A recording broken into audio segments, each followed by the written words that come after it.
is the weekly news roundup on Talent 24. This week in Guinea, Guinea has once again distinguished itself on the African stage on the sidelines of the African Development Bank annual meeting held in Brazzaville.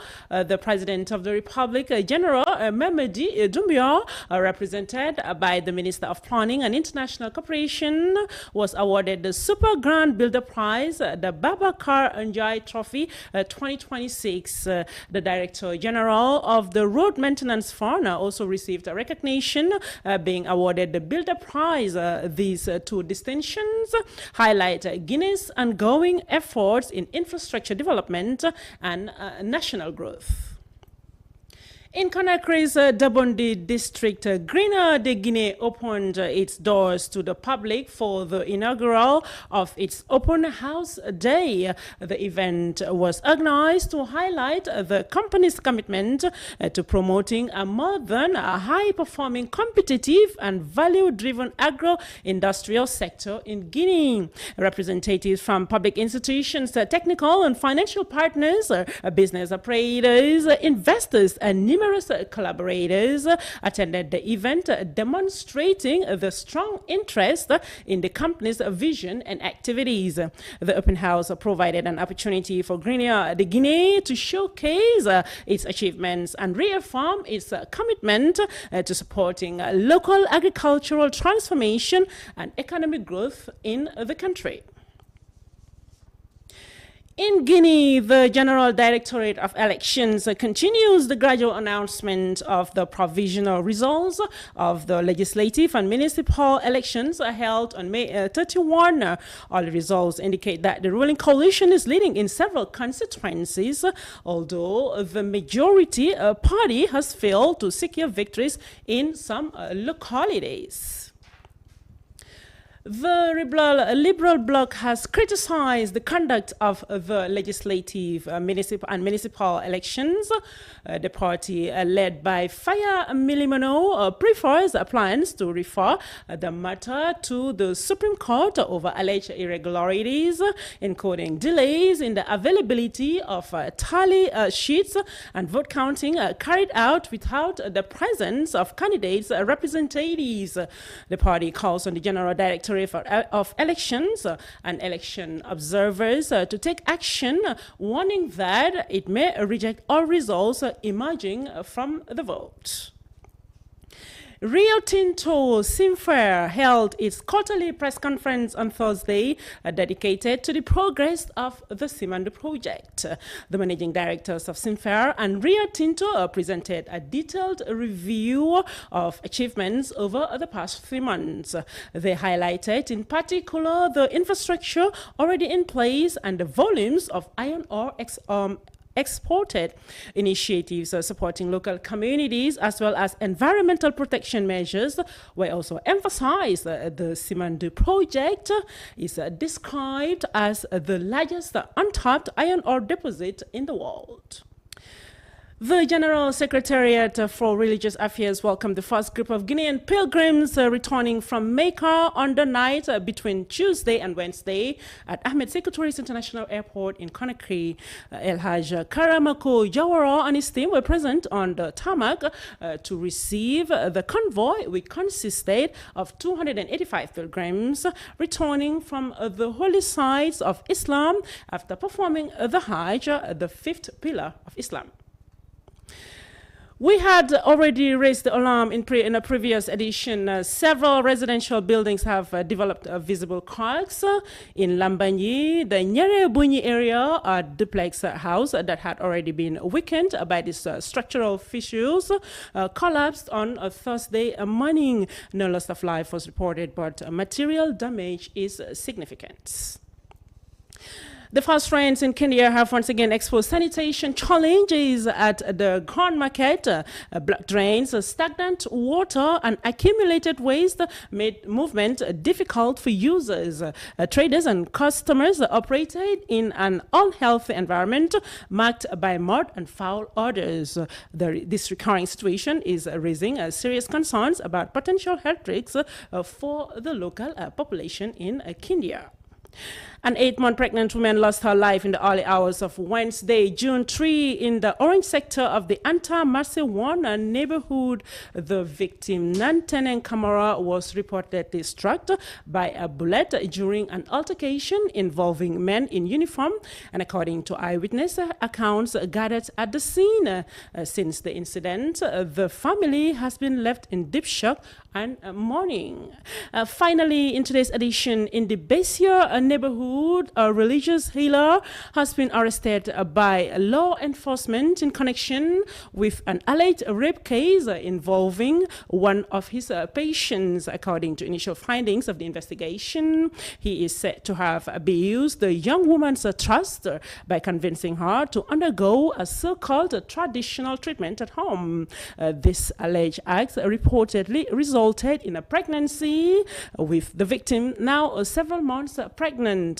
Following a complaint filed by the family, the suspect was arrested and the case is expected to be handed over to the judicial authorities for further proceedings. This is all we have for you for this week's edition of the News Roundup on Tele 24. Stay tuned. Second part of your program, The Guest Room. Ladies and gentlemen, today we are going to talk about the power of communication. And of course, we're going to discuss this topic with So Mahmoud.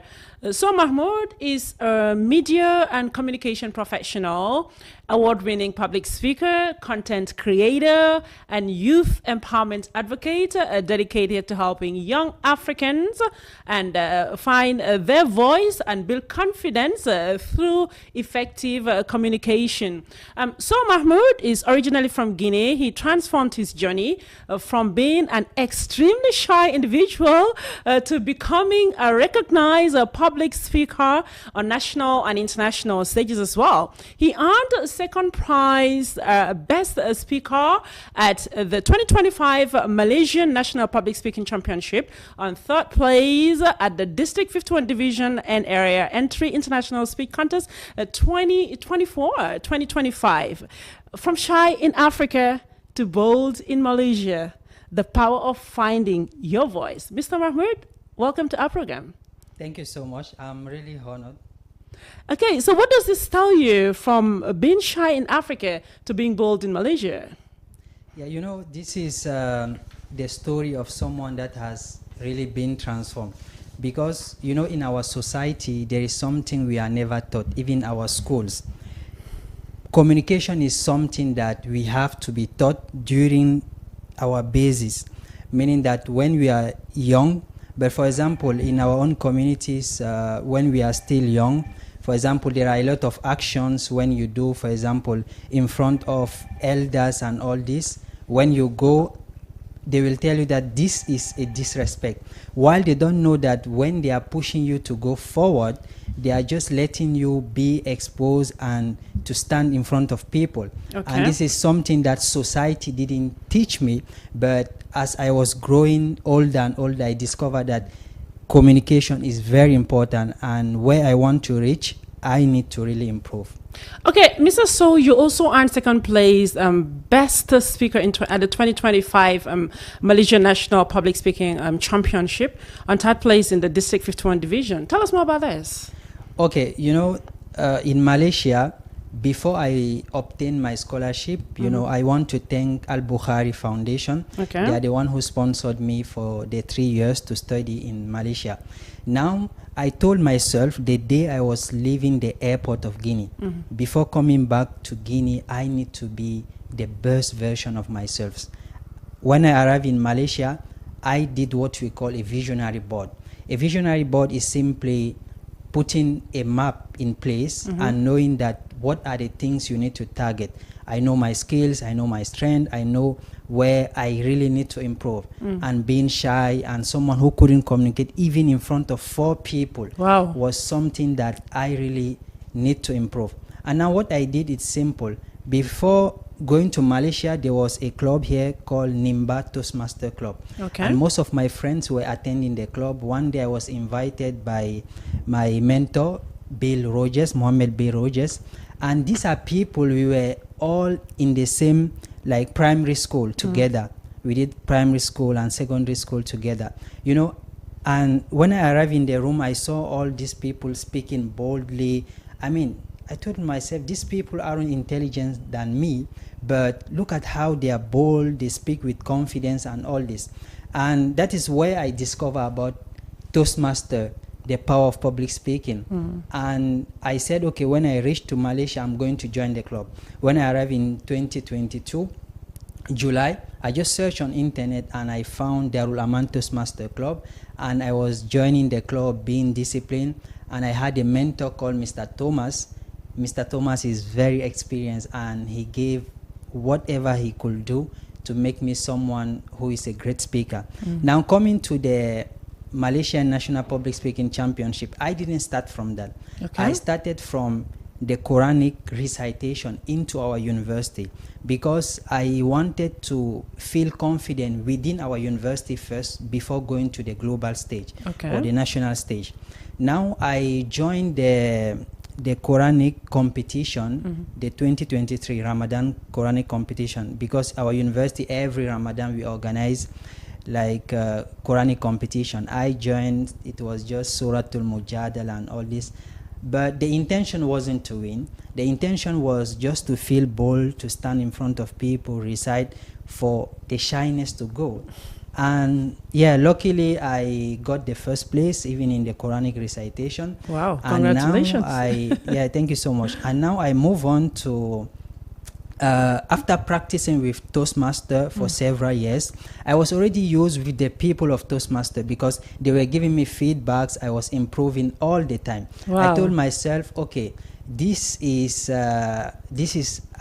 I have already achieved everything in Darul Aman Toastmaster Club. Now let me achieve something beyond this. Now I joined the District 51 because Toastmaster every year we have like a national competition worldwide, and it starts from the area, the district, and all this. I joined that one, and yeah, luckily I was the only African, and I won. All that was only giving me the zeal to go forward. That was in 2024. Okay. Now 2025, I told myself that, okay, because every year I have a plan, a yearly plan of what I should do. I said, okay, 2024, I achieved this. Now I want to go beyond and do something which is much more crazy, you know. I said, okay, let's go to the national championship. Even the day I registered, you know, something within me was telling me, Mahmoud, are you crazy? Are you going for now for the Malaysian National Public Speaking Championship? I mean, national world, where you are going to find every sort of public speakers and all this. I said, okay, let me go and have a try. The aim is not to win still, but is to You wanted to gain more experience. Yeah, the experience and fight something within me, that shyness, to remove that shyness. I went, and I was the only African in the room. Wow. You could see people like the Malaysian coming to have pictures with me, discussing with me, because some of them, it was their first time to see an African. Oh. Like, I mean, it was amazing. And the competition taught me, like, it's always good to enjoy the process. And, you know, the ladder has step by step. You know, when I was Toastmaster is something which has a pathway, level 1, level 2. I really followed the pathway. Okay. I listened to my mentor. I did everything great. That is why when I arrived at the National Public Speaking Championship, I mean, I was at ease speaking whatever they asked me. I mean, I was feeling confident. I mean, sometimes the issue was that when I was not even giving the mic, I was even complaining, you know. But before, when you want to call me, no, please don't call me. I always tell myself, like, don't call me. But I came to a stage that I just want someone to give me the stage so that I can speak. And that is my journey in the Malaysian National Public Speaking Championship, because I just want to tell the world that if I did it, it's also possible for you. Of course, yeah. So how difficult was the transition from being shy to becoming more outspoken? Okay, I came through a lot of challenges because the first challenge was that, you know, I was in Malaysia. In Malaysia, like, people have different understanding, different background. At first, even within the club, the Amantos Master Club, when I speak, most of them will say I have the French accent, that they can't understand what I'm saying. But with time, my mentor was giving me some tips and I could improve. That is the first aspect. The other aspect was that I was very, I didn't have much of digital literacy knowledge, meaning that I got my first laptop in Malaysia. Imagine that Toastmaster, it has a pathway online. Following the pathway, you have to download the brochure, you have to download this, you have to click this. It was quite challenging for me, but I got used to it and all this. And the other thing was that, I wasn't like recording the journey, like day one, what I do, how I present. I didn't really record the journey, because if I had recorded the journey, people could see the transformation from day one to the last day. So far, these are some of the challenges I face, but when you are consistent, you can always make it. Okay, Mr. So, coming back to this question out here, how has confidence changed your personal and professional life? Wow, this is, a top-notch question. Nowadays, because of public speaking, I'm now a content creator. Okay. And I get a lot of messages that make me even cry. Bro, I'm shy to speak in front of 3 people. I'm the CEO of this company. I cannot even speak to my employees. I need to improve on that. Some people text me like, can you help me with some tips? Because tomorrow I have a presentation. I cannot do this, and this. It's so difficult. I went even to the stage of meeting people like Mas Mahathir, who was the second best speaker at the Toastmaster International. Mas Mahathir, I had the privilege of discussing with a lot of people, just because I had that confidence. I know how to attract someone, how to speak to someone. Now, coming to my professional career and professional life, I'm right now working at Group Jari International, and when it comes to communication and marketing, this is what I'm doing, because I approach clients, I tell them about our services, what we do, and it makes everything easy, because I'm not shy anymore. And let me tell you something amazing. When I was doing my internship at City Asia, Malaysia, our role as a marketing intern, we need to take the phone call and call clients to tell them about our program, what we do. And the first thing my supervisor told me is that, so when you call someone, you need to do this. But at first she didn't know that I'm a public speaker, But at the end of the day, like 1 week, she saw how many clients I was bringing on board. She was like, so I thought you are not confident. I thought you are not a good communicator, but I see the amount of clients you are bringing on board. This is really amazing. I even need to learn from you. How are you doing this? This is how it changed the perspective. Like, public speaking, communication can open a lot of doors for us. Okay. So as a content creator, as you said earlier on public speaking and communication strategies, what strategies did you put in place to help young people in Guinea here?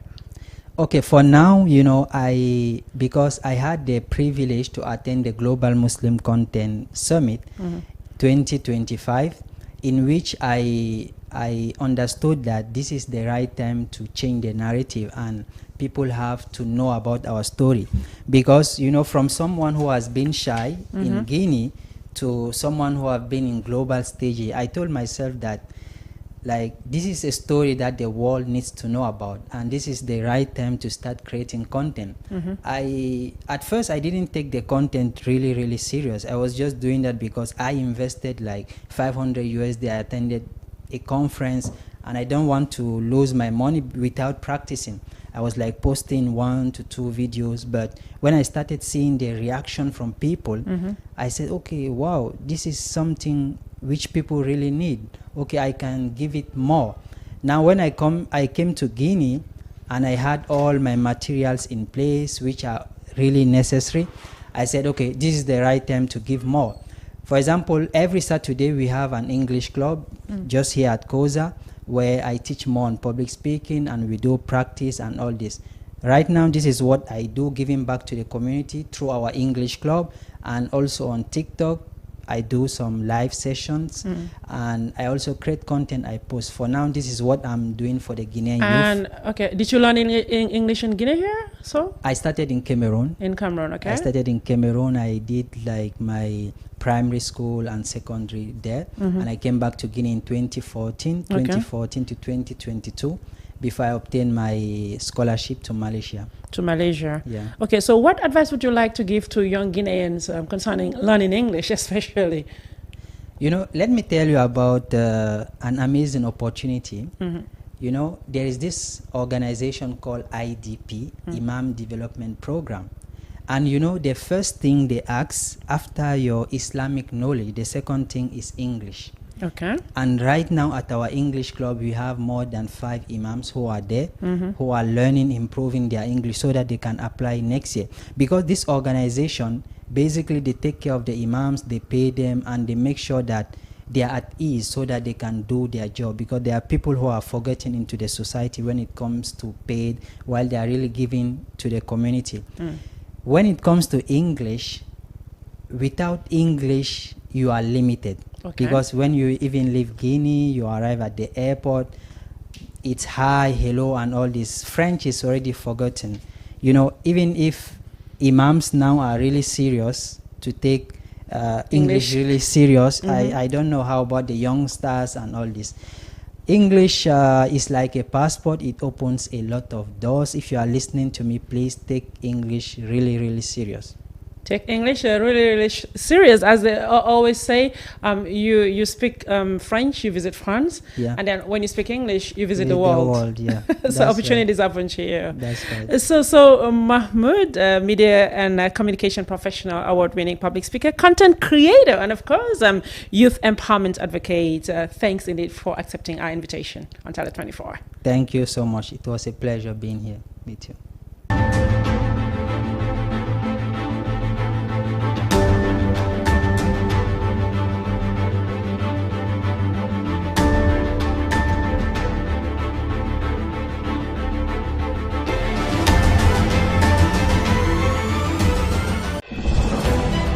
Télé 24, la chaîne qui va tout révolutionner.